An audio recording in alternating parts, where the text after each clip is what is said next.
Hello. I discussed in my Just Be video. I have Just Be 1, Just Be 2, and Just Be 3 um, on my on my channel. You can find it. And, you know, if you want the universe to work in your life and direct you and meet you halfway, you have to meet it halfway. And, you know, intuition is like a muscle. You don't use it, it atrophies, it goes away. But if you use it on intuition, you could call it your gut feeling. You know,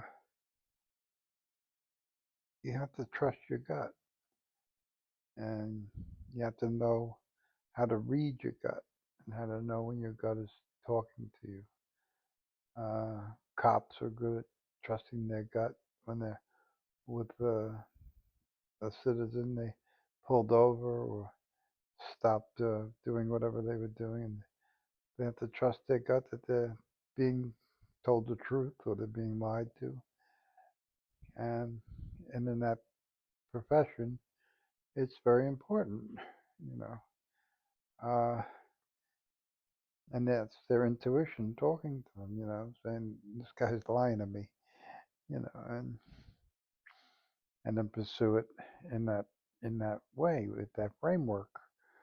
Uh, Doctors have to trust their gut. They have to read between the lines and know when a patient is sick, and the patient's not going to say, I'm sick or what's wrong with me.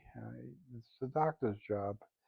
And a lot of what the doctor does is intuition.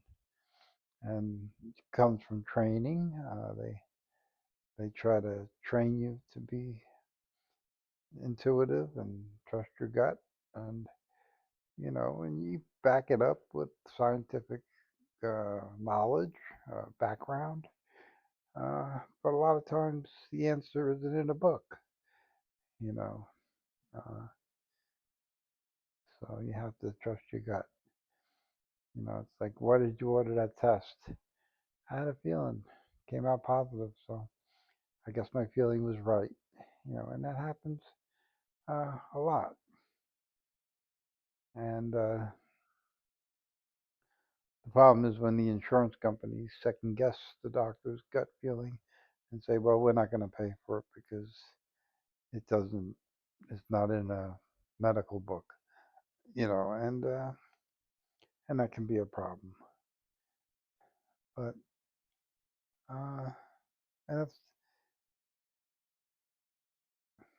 like when you get to know someone, uh, when they're in trouble, even though they're not saying it, or when they're happy, when they're sad, when they need to be left alone, and all that comes from your gut, and your gut tells you how to handle the situation, and that's the universe working through you, um,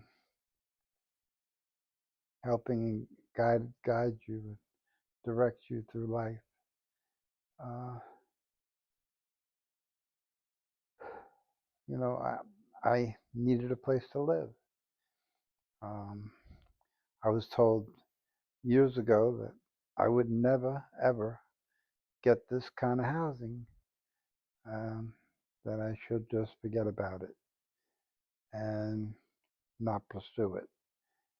And for the most part, I listened. I didn't pursue it. But the universe didn't listen. The universe said, we have other plans, So, you know, again, it wasn't a direct line. Need housing, get housing. No, I had to go through a couple of years of major BS. You have to jump through hoops and clear hurdles and all kinds of things to get this housing. And that's why people that get this housing, they never give it up. It's like rent controlled. in a rent-controlled apartment. Nobody moves out of a rent-controlled apartment. So, it's just, but the universe told me in no uncertain terms that I was going to get this housing and it was going to be good housing. And could it be better? Um, I don't know. I don't know that it could. Uh, for the price I pay, uh, for the freedom I have, uh, a lot of you listening to me work very hard to have a lot less than what I have. And I mean, you might have a car. I don't have a car. Uh, but I don't go to work every day. I don't need a car. If I had a car, besides going to the beach, I don't know what else I would use it for. To watch the sunrise and stuff like that. I love to watch the sunrise. And when I had a car, I did that a lot. I would go to the beach and watch the sunrise. And but other than that, I don't know where I would go. I go to the city. I just really go to the city and turn around and come home. I don't stay there. But just go for a joyride. But because I don't have a job, I don't have a destination to go to every day.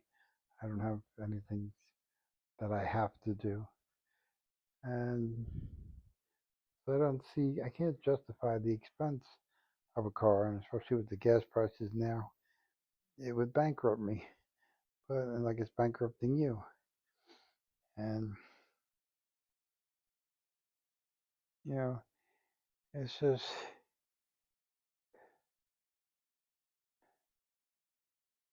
the way the way you judge people.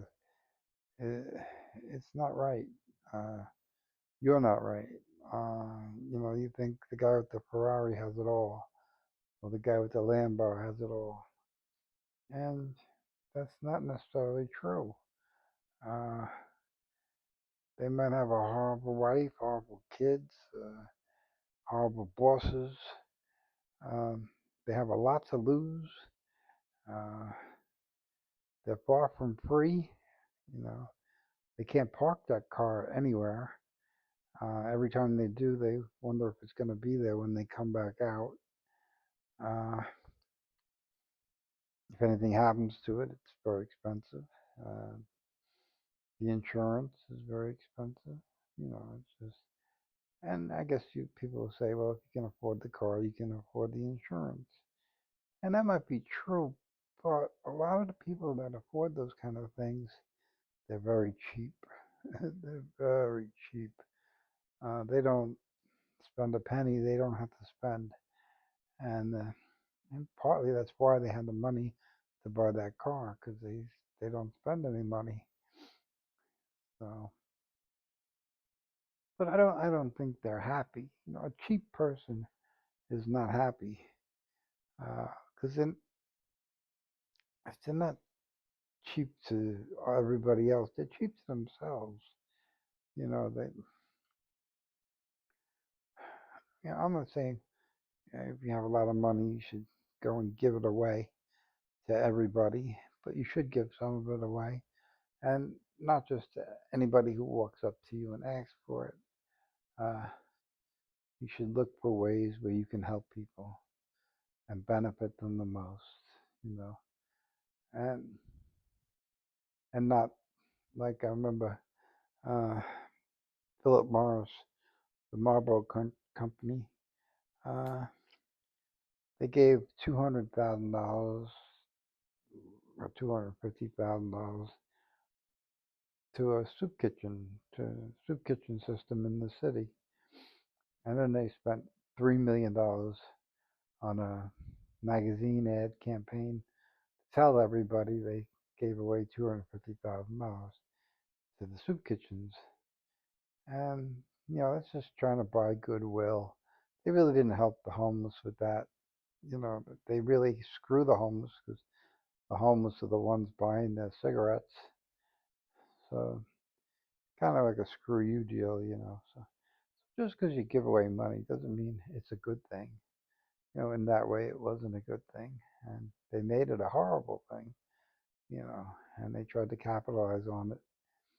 But it's just I'm not talking doing that.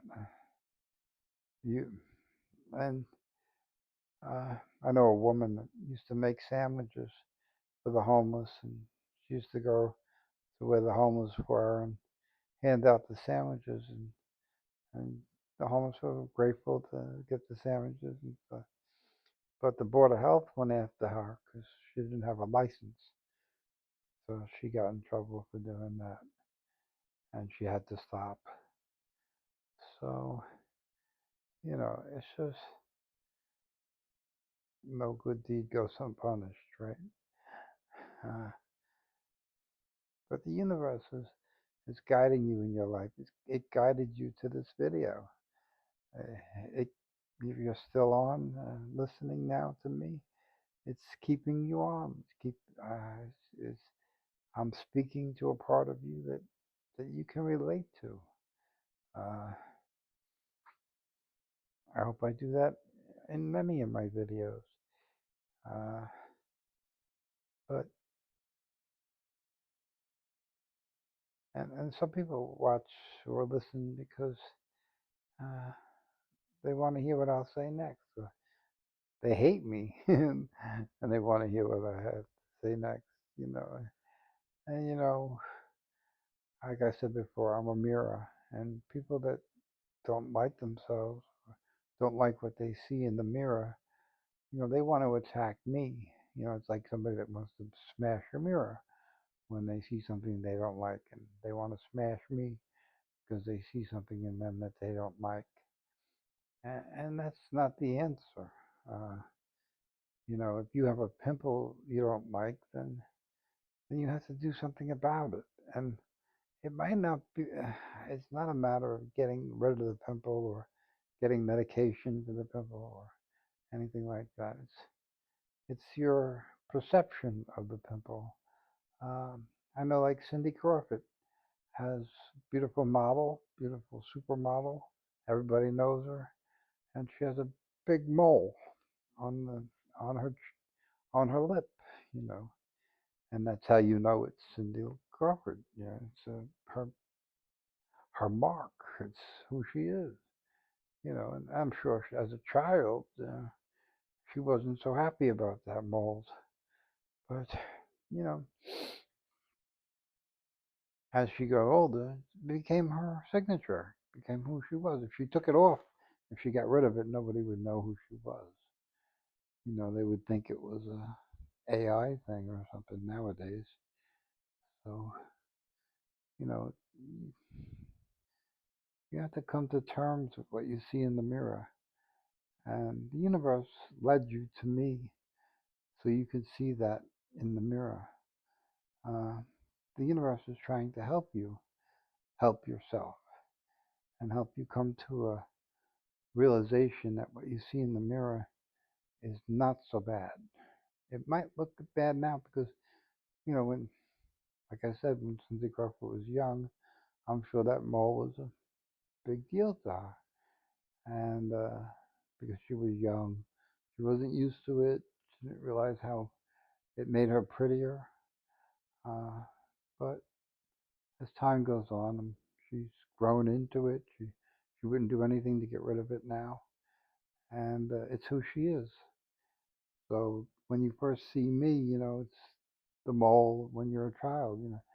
You don't like it. You want to get rid of it. You want to deny it. You want to put makeup on it. You want to curse your mother because she gave birth to you with it. Stuff like that. But that's not the answer. And you have to come to terms. You have to change your perception and accept it, and accept it as a part of you. So whatever that may be, that mole may be anything. Maybe you're gay. Uh, maybe uh, you like fat girls. Maybe you like fat guys. I don't know. Anything. Maybe you like beautiful girls. You only want to date people that would be on a magazine cover. I don't know. You don't like your job. You don't like your personality. Whatever that mirror tells you or shows you about yourself, which is a mirage of things that it could be, but that's up to you, and nobody's gonna tell you what it is. That's a personal thing. It's an inside job, and fixing the mirror or what you see in the mirror is an inside job as well. And breaking the mirror, attacking me for showing it to you, is just as effective as cracking a real mirror, and because you don't like what you see. It's not going to change what's there. It's not going to change what you see. You're just going to go to another mirror and see it all over again. So it's not effective. What has to change is the way you look at yourself. And the universe will work with you on that. It'll help you. It led you to me to help you, not to hurt you. Um, it led you to me to reveal something about yourself that you didn't know, and now you know. There's so many times I have a conversation with someone, and I'll ask them a question, and their remark to me is, "Wow, nobody ever asked me that. Nobody said that. Nobody asked me that question. I talked to a lot of people about this, and nobody asked that question." And that's my unique way of looking at certain circumstances and how I look at things, and my perception. And that's part of my mirror. When I asked that question, they looked at the circumstance in a totally different way. And they walked away with a totally different opinion of me and the circumstance. And and neither was bad, but different. And different is always good. We are all different. People say, "Oh, you're not special," and I'm not special. They say, and you are special. Everybody's special in their own way. And the problem is you have to find out what is special about you. Like for me, it's because I'm a mirror. That makes me special. Where other people, it's another thing. And I'm not going to tell you what that is because I wouldn't want to set you up to believe that that's what it is when it may not be. Everybody's unique. Everybody's special in their own way. So you have to find out what makes you special. You know, and uh, and cultivate that and make it grow.